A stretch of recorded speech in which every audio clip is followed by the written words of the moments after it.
Let me make something very clear here. I wrote a resolution. Superintendent responded with his proposal. I'm shocked, and I'm not offended. I'm just shocked that the presumption of charter school people who've been writing and come here believe that they've been excluded. So they start with, why are we excluded? Nothing said you were excluded. So why does it need to be designated that you're not excluded? Where did you get that presumption from? Because your name is not in it. And then you say, if we're not in it, then vote against it. So you're saying, don't vote for it. Are you being persuaded that that's not the right thing to do and use that as a false narrative? So I'm not accusing, I'm saying, why do you believe that because we asked for a parcel tax as the LA Unified School District, that you're excluded? You're not excluded from anything else. Whatever money's come in, somebody said equity. Well, the equity would apply to you too. So why do you start with that by saying, we're excluded, ergo, we're not going to vote for it. You're not going to support it. Maybe you don't want to support it anyway.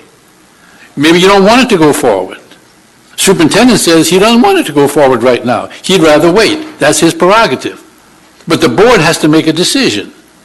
Now the board, and I want to say this before we go forward, I'm going to request a waiver that to approve this does not require 2/3 vote, because one board member is not here now. So I'm going to ask for a waiver, Madam President, and is Jeff Crane here, that 4 votes would be able to pass this one way or the other right now. That seems fair to me, since one board member is not here for a very good reason. But I want to finish with my point here. This request for $600 per parcel tax, I never requested that.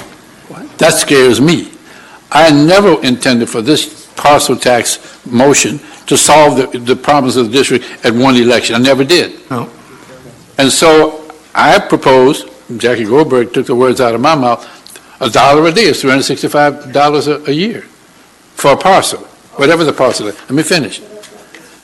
No, I could amend mine, but I'm saying that notion of so much money to try to solve it in one fell swoop, it didn't get here in one fell swoop, although our esteemed budget director tells us how much we're going to owe right down the line. I'm not trying to solve it in one election, but over a period of time. And the charter schools would not be excluded. So this notion of we're excluded, therefore don't vote for it, sounds strange to me. Why they believe they're excluded because their name is not in it.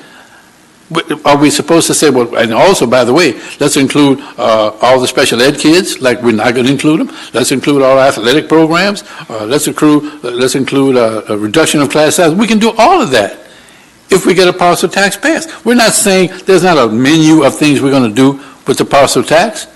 We're asking for it to support the needs of the children and the employees in the district. That's generally what's put on it.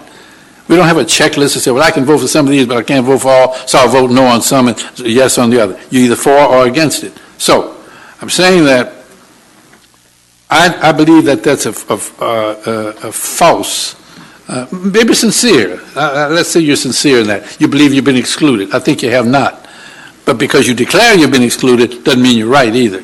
You could be factually, let me finish. You could be factually incorrect, because nothing about this parcel tax says and charter schools are excluded. It doesn't say that. If you want to put that in there and charter schools are included, I'm okay with that too. That just takes a parenthesis and put 2 words in, including charter school. There's no problem with that.